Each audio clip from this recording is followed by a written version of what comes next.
안녕하세요. 하루 필수 말씀 충전 하필 큐티 조종환입니다. 오늘 함께 나눌 하나님 말씀은 에스더 9장 20절에서 10장 3절까지 말씀입니다. 모르드게가 이 일을 기록하고 아하수에로 왕의 각 지방에 있는 모든 유다인에게 원근을 막론하고 글을 보내어 이르기를 한 규례를 세워서 해마다 아달월 14일과 15일을 지켜라. 12월 13, 14일이 그래서 불임절로 지켜지는 이유입니다.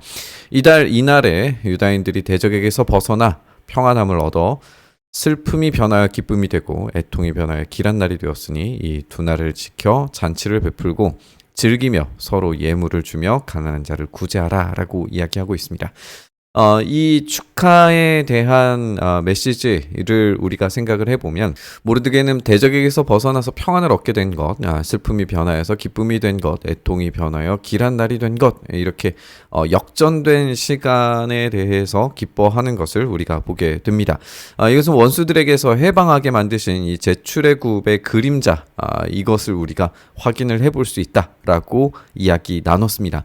그리고 이 구원에 대한 기쁨에 대해서 생각을 했을 때 여기에서 명시적으로 하나님에 대한 이름이 등장하지는 않지만 이스라엘 사람들이 명절을 지키는 것은 명절의 거의 대부분이 하나님께서 어떤 일을 하셨는가에 대한 하나님의 일하심에 대한 기억입니다. 그렇기 때문에 하나님의 일하심에 대한 기억 속에 지금 불임절이 포함이 되어져 있는 것이고 그것이 이 역전을 통한 구원을 보여주신 사건이라고 이야기하고 있다. 볼 수 있습니다. 유다인이 자기들이 이미 시작한 대로 또한 모르드게가 보낸 글대로 계속하여 행하였으니 아각 사람 함므다다의 아들 모든 유다인의 대적 하만, 이렇게 하만이 함므다다의 아들까지로만 소개되었었는데 모든 유다인의 대적이라고 한 번 더 소개되면서 하만이 가지고 있는 상징적 의미, 또 아각 사람 이 아말렉인과의 이 전투에서 결국 이스라엘이 승리했다라고 하는 점이 부각되고 강조되고 반복되어 표현되고 있다라고 볼 수 있습니다. 유다인을 전멸하기를 꾀하고 부르 곧 제비를 뽑아서 그들을 죽이고 멸하려고 했지만 에스더가 왕 앞에 나아감으로 말미암아 왕이 조서를 내려서 하만이 유다인을 해하려 했던 그 악한 꾀를 그의 머리에 돌려보내어 하만과 그의 여러 아들을, 10아들이죠. 정확하게 말하면 나무에 달게 했다라고 하는 이 사건이 요약해서 정리되고 있습니다. 여기 제비를 뽑아서 죽이려고 했는데 오히려 이 제비를 뽑은 그 일로 말미암아서 자기의 꾀가 자기에게 돌아와서 이 하만의 가족, 이 아말렉 족속이 오히려 멸망하게 된 것에 대해서 정리하고 있어요. 무리가 부르의 이름을 따서 부림이라고 이야기를 하고 유다인이 이 글과 모든 말과 이 일에 보고 당한 것으로 말미암아 뜻을 정하고 자기들과 자손과 자기들과 화합한 자들이 해마다 그 기록하고 정해놓은 때 이 두 날을 이어서 지켜 패하지 아니하기로 작정했다라고 되어 있습니다. 결국에는 이 부르라고 하는 것이 어떤 우연이잖아요. 이 제비를 뽑는 것이 우연인데 이 부림이라고 하는 것은 이 부르의 복수형입니다. 부르가 계속 이제 연속되었다라고 하는 건데 이 복수형으로 쓰여진 부림이라고 했을 때 우연의 연속 또는 이 계획하지 않았던 일들, 예상하지 못했던 일들이 반복되고 연속됨으로 말미암아 오히려 구원을 얻었다라고 하는 점이 강조되고 있죠. 그래서 하나님께서 우연처럼 일하시는 것 같아 보이지만 그것이 반복되어 결국의 결과물로 나타난 것은 하나님께서 그 모든 과정 가운데 세밀하게 일하셔서 구원을 베푸신다라고 하는 이야기로 이 불임이라고 하는 말을 생각을 했을 겁니다. 우연의 반복과 중첩으로 만들어낸 그 기적, 그 우연과 확률을 만들어내는 것은 결국 하나님이시다라고 하는 것을 이들은 고백해야 했을 겁니다. 정리를 해보면 결국 이 명절이 갖는 의미가 하나님의 역사에 대한 기억들이라고 하는 점에 대해 생각했을 때 지금 이 명절이 결국 하나님께서 하신 일들에 대한 기억을 강조하고 있다라고 하는 점을 생각해야 합니다. 그들의 후손들이 계속해서 기념하게 만듭니다. 아비하일의 딸 왕후 에스더와 유다인 모르드게가 전권으로 글을 쓰고 불임에 대한 이 둘째 편지를 굳게 지키게 하되 화평하고 진실한 말로 편지를 써서 아하수에로의 나라 127지방에 있는 유다 모든 사람에게 보내게 됩니다. 이전에 보냈던 편지들은 누구를 죽여라 라고 하는 편지였어요. 그리고 이 죽이려고 하는 것에 대한 보호 조치를 실행해서 결국에 공격하는 자들에 대해 방어 전략으로 공격하라라고 하는 의미였기 때문에 사실상 이 공식적으로 보내지는 전국으로 보내지는 이 편지가 굉장한 혼란과 다툼과 죽음이 예상되는 그런 편지였는데 이제 이 편지가 화평하고 진실한 말로 보내지는 것을 보게 됩니다. 그리고 이 화평하고 진실한 말로 보내지는 이 편지가 결국 축제를 만들어내고 있다는 점도 우리가 살펴볼 수 있겠죠. 모든 과정들 속에서 이어지는 최종적 결론이 결국 하나님께서 만드신 축제와 같은 생명의 날이라는 걸 우리가 보게 됩니다. 정한 기간에 이 불임일을 지키게 하였으니 이는 유다인 모르드게와 왕후 에스더가 명령한 바와 유다인이 금식하며 부르짖은 것으로 말미암아 자기와 자기 자손을 위하여 정한 바가 있습니다. 에스더의 명령이 이 불임에 대한 일을 견고하게 하였고 그 일이 책에 기록되어 있었다라고 이야기합니다. 결국 이 불임일이 지켜지는 것이 이전에는 금식하던 날로 기억되었었는데 이제는 잔치와 어려운 자들이 도움을 받는 날로 변하게 된 거예요. 그래서 이 금식의 날이 잔치의 날로 변하게 되고 슬픔의 날이 기쁨의 날로 변하게 되는 모습을 우리가 보게 됩니다. 이 역전 관계가 결국 이 불임절의 핵심이고 하나님께서 이 역전을 이루신다라고 하는 메시지가 여기에 담겨져 있다라고 볼 수 있습니다. 아하수에로 왕이 그의 본토 바다 섬들로 하여금 조공을 바치게 했고 왕의 능력 있는 모든 행적과 모르드게를 높여 존귀하게 한 사적이 메대와 바사 왕들의 일기에 기록되어져 있지 않느냐. 이 이야기가 마치 이제 열왕기에서 등장하는 또는 이제 역대기에서 등장하는 이 왕에 대한 결말 부분과 유사하게 기록하고 있는 걸 우리가 보게 되죠. 따라서 지금 이 역사적인 사건이 따로 떼어져 있는 사건이 아니라 결국 하나님께서 이어가시는 사건 안에 포함되어져 있는 듯한 이야기로 받아들이게끔 만들죠. 이 독자들로 하여금. 그래서 하나님께서 여전히 메대와 바사 속에서 멀리 떨어져 계신 게 아니라 그 속에서 일하고 계시고 그들의 우연과 같은 일, 이 불의와 같은 일들을 통과하더라도 그것을 재앙이 아니라 축제로 만드시는 하나님의 놀라운 능력이 계속해서 유지되고 있다는 것이 마치 연결된 듯한 느낌으로 보여지게 됩니다. 유다인 모르드게가 아하수에로 왕의 다음이 되고 유다인 중에 크게 존경받고 그의 허다한 형제에게 사랑을 받고 그의 백성의 이익을 도모하며 모든 종족을 안위했다라고 이야기하면서 이 죽음이 찾아오지 않은 이야기로 끝나게 됨으로써 이야기가 앞으로 어떻게 전개될 것인가에 대한 이 기대감을 만들게 되는 것 같기도 해요. 그러니까 이 기대라고 하는 것은 그들이 유대인들이 포로로 끌려갔지만 이 포로로 끌려간 데에서 끝나는 것이 아니라 이렇게 하나님께서 보호하시는 민족이라면 그 다음 역사 포로에서 다시 돌아오게 만드시는 하나님의 역사는 언제 어떻게 어떤 방식으로 일어날 것인가에 대한 기대감으로 이어져야겠죠. 그렇게 이 에스더의 결말이 이어지는 걸 우리가 보게 됩니다. 우리가 살펴본 것처럼 유대인들이 죽음의 위기 가운데에서도 하나님께서 여전히 역사하시고 보호하시고 함께 하신다는 사건이 끊이지 않았고 그들의 가장 큰 위기, 절멸, 진멸될 위기에서도 하나님께서 보호하신다면 주님께서 그 약속을 신실하게 지키셔서 포로 가운데 다시 돌아오게 만드시고 그리고 이 모르드게가 이방 나라에서도 자기의 민족과 다른 백성들에게 안위를 베풀면서 이 이스라엘이 가져야 했던 가치관이 외부에서도 일어났다면 하나님께서 하나님의 나라에 돌아오게 만드셨을 때 그때에 어떠한 영광스러운 일이 일어나겠는가라고 하는 예고편과 같은 이야기처럼 결말내어지는 것을 우리가 봤습니다.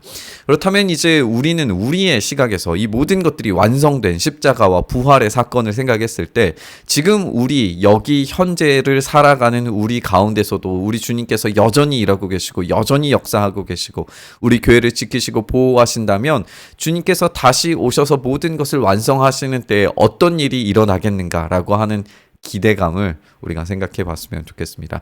주님께서 그 일들을 우리 가운데 행하실 줄 믿습니다. 그 놀라운 역사를 우리 가운데 보여주실 겁니다. 그리고 그 하나님께서 통치하시고 주님께서 왕 되신 그 나라, 그 왕국, 그 영원한 통치 가운데 우리가 섰을 때에 그 어떤 것도 무너뜨릴 수 없는 주님의 아름다운 계획과 섭리가 완성되어짐을 우리가 보게 될 줄 믿습니다.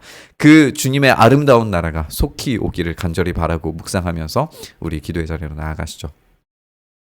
주님, 그렇게 우리의 삶에 일하시고 계시는 것처럼 우리가 또한 기대하고 바라고 계속해서 주님의 다시 오심을 바라고 구하며 기도하오니 주님, 이 시간 우리 가운데 임하셔서 역사하시듯이 영원한 그 나라가 속히 우리 가운데 올 수 있도록 은혜 더하여 주시옵소서. 그 일을 우리 가운데 행하셔서 아름다운 주님의 통치가 끊임없이 이루어지는 그 날이 우리 안에 속히 경험되게 하시기를 간절히 바라고 소망하며 우리 주님 예수님 이름으로 기도드리옵나이다. 아멘.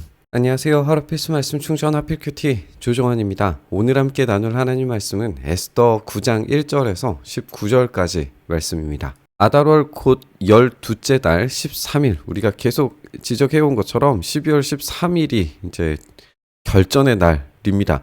지금 첫 번째 조서가 전달되었을 때에도 12월 13일 날 모든 유대인들을 진멸하라 라고 이렇게 보내졌었고, 에스더에 의해서 두 번째 조서가 전달되었을 때에도 12월 13일에 일을 시작하라 라고 그렇게 보내셨습니다. 첫 조서에 따라서 유대인들을 진멸하라고 했던 그 명령이 이제는 유대인들에게 이 진멸하려고 하는 자들에게서 스스로를 보호해라 라고 하는 명령으로 바뀌었다는 걸 우리가 알고 있어요. 왕이 어명을 시행하게 된 날입니다.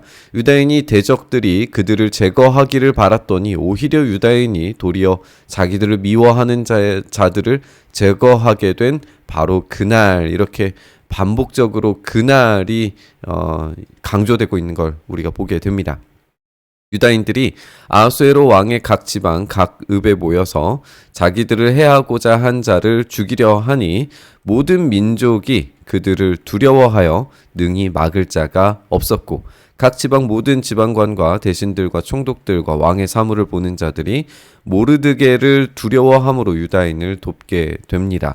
그래서 이 유대인들이 가지고 있는 이 정체성의 힘이 얼마나 강력했는가를 생각을 해보게 되고, 여기에 모르드게를 두려워했다라고 하는 것이 민족적인 이 두려움과 연결이 되어서 유대인들을 두려워했다라고 그렇게 보여지기 때문에 유대인들과 모르드게의 어떤 정체성의 연결성을 우리가 생각을 해볼 수 있죠. 이것을 우리가 계속 강조해 왔고 이 장면에서도 모르드게를 두려워함, 또 모르드게가 영광을 받음, 이런 것들이 다 유대인들과 연결된 이야기라는 걸 우리가 생각해 볼 수 있습니다. 모르드게가 왕궁에서 점점 더 존귀하여지고 창대하게 되니까 이 사람 모르드게의 명성이 각 지방에 퍼져 있었고, 이 명성에 따라서 유대인들이 칼로 모든 대적들을 쳐서 도륙하는 것이 굉장히 수월해지게 되겠죠. 자기를 미워하는 자에게 맘대로 행하게 됩니다.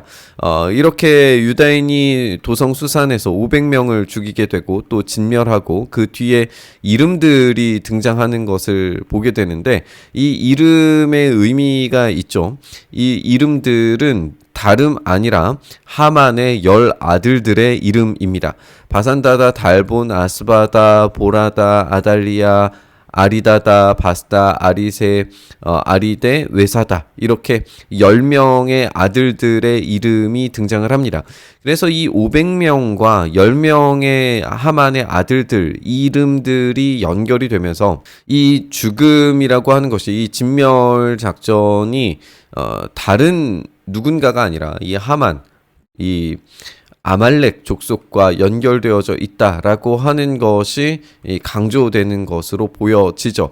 그래서 이 모든 대적들을 쳐서 진멸하고 도륙하는 이 사건이 결국에는 하나님께서 명령하셨던 그 명령이 수행되는 과정이라는 것을 우리가 알 수가 있어요. 그래서 우리가 강조되는 게 그들의 재산에는 손을 대지 않았다는 거죠. 왕의 명령에 의하면 이 왕이 내린 이 조서에 따르면 재산도 몰수하게 되어져 있어요. 그런데 왕의 명령보다 더 위에 있는 명령, 하나님의 명령에 따르면 그들의 재물에는 손을 대지 말라라고 하는 게 하나님의 명령이죠. 그래서 하나님의 명령에 따라서 재산에 손을 대지 않게 됩니다. 이로써 유대인들이 지금 하고 있는 것은 어떤 복수극의 차원이 아니라는 것을 분명히 하고 있습니다. 자신들이 당했던 대우에 대해서 지금 자신들이 억압받는, 먼저 공격받은 거잖아요. 선제 공격을 받은 이 공격에 대한 자신들의 보호 조치인 것이고, 그들의 억압에 대한 이 자유를 얻고자 함입니다. 그러니까 이 공격과 억압을 행한 대상에 대한 말하자면 그들 스스로 심판하는 것이 아니라 결국 이 모든 우연과 모든 과정들을 통하여서 일하시는 이 하나님의 심판 성격이 있다는 것이 이 말을 통하여서 계속 강조되고 있습니다.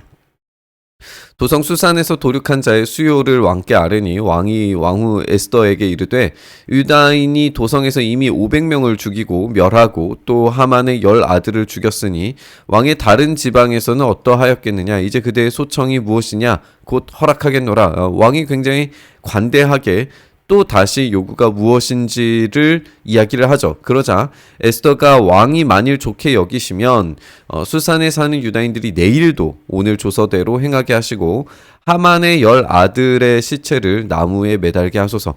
그래서 이 하만이 계획했던 이 나무, 그러나 이제는 그 아들들까지도 나무에 달리게 만들므로써 하만의 가문 자체가, 가족 자체가 굉장한 수치를 가지고 죽음에 이르게 되는 것을 보여주게 됩니다. 그래서 이 수치스러운 죽음이 강조되는 것으로 보아서 하만에 대한, 그리고 이 아말렉 족속에 대한 심판이 어떻게 이루어지고 있는가를 우리가 볼 수 있게 되죠. 왕이 그대로 행하기를 허락합니다.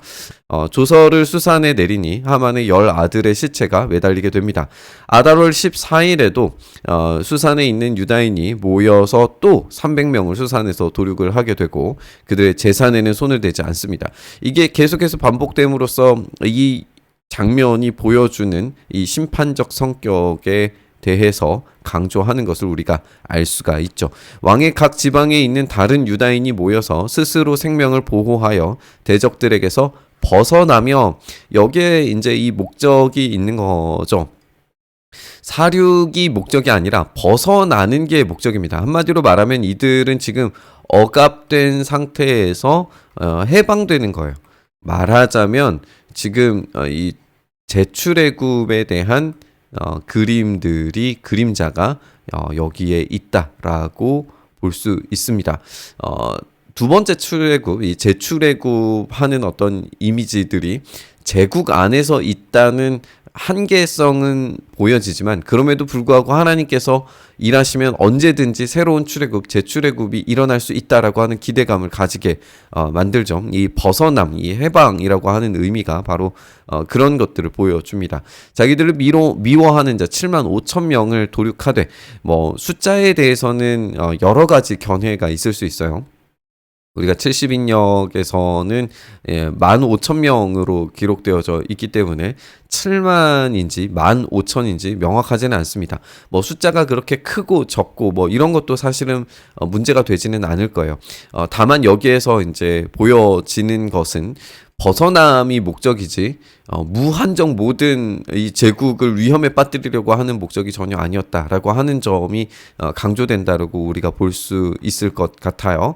그리고 앞서서 이야기했지만 이런 진멸 작전에 대해서 진멸함에 있어서 왕은 그들이 이 내전을 통하여서 이 힘을 얻고자 하는 것을 이제 위해서 힘을 얻기 위해서 이런 것들을 허락하는 것처럼 보이지만 그것을 당하는 사람 또 그 안에서 뿌리 깊게 내려지는 어떤 민족의 갈등들 뭐 이런 것들이 계속 이제 보여질 수 있는데 그럼에도 불구하고 이들이 재산에는 손을 대지 않았다라고 하는 어떤 명확한 기준을 스스로 이제 세움으로써 이것이 단지 왕의 명령이 아니라 민족적인 또 공동체적인 역사적인 사건이었다라고 하는 점이 계속해서 강조되는 걸 우리가 볼 수 있습니다.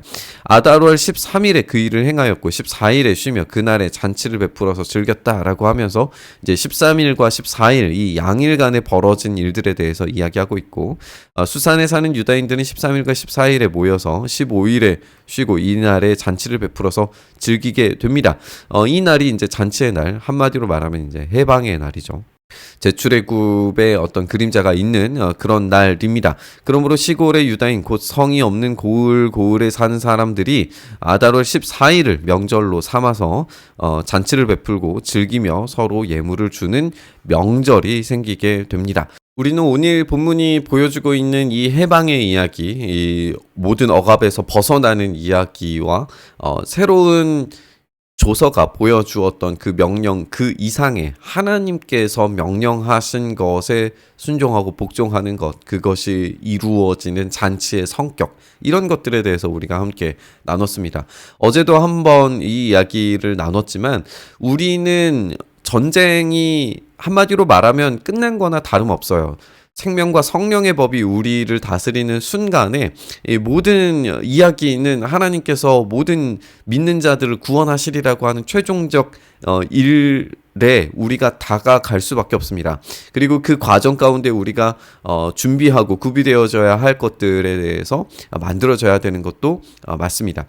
그 이후에 주님께서 오시는 그 날에 그 심판의 성격, 그 해방의 성격이 어떠할지 우리는 사실 잘 알지 못하지만 분명히 그 가운데에서 주님께서 다시 오시는 그날 가운데에서 모든 악을 제거하시는 이 악에 대한 제거, 심판이 반드시 일어나게 될 것이고 그리고 억압받았던 자들이 풀려남으로 말미암은 그 자유와 해방의 날이 반드시 오게 되리라는 것을 우리가 기억하고 생각했으면 좋겠습니다. 우리 주님께서 오십니다. 그리고 그 해방을 우리 가운데 이루실 것입니다. 그 놀라운 날, 기쁨의 날은 지금 여기에서 이어지는 잔치 정도의 수준이 아니라 영원히 이어질 잔치가 될 것입니다. 주님의 나라가 이 땅 가운데 경험되기를 원하는 이 교회 공동체가 건강하게 세워지기를 또 바라고 소망하면서 우리 묵상의 자리로 나아가시죠. 주님이 모든 것을 완성하시는 그 날이 올 때까지 우리는 겸손히 우리에게 주신 일들을 최선을 다해서 순종하길 원합니다. 우리의 한계가 주님이 명령하신 것 아래에 분명히 있게 하시고 우리가 기회가 되는 대로 주님께서 주시는 이 복음에 합당한 삶을 주님께서 일하고 계신다는 이 선명한 증거들을 우리의 삶 속에 교회 안에 이 세상 속에 분명히 전달할 수 있도록 은혜에 더하여 주시옵소서. 그 방법과 시간과 또 계획 우리가 알 수 없사오니 주님이 하시는 대로 우리가 순종케 하여 주시옵소서. 그 일을 우리 가운데 행하시기를 간절히 바라고 소망하며 우리 주님 예수님 이름으로 기도드리옵나이다. 아멘.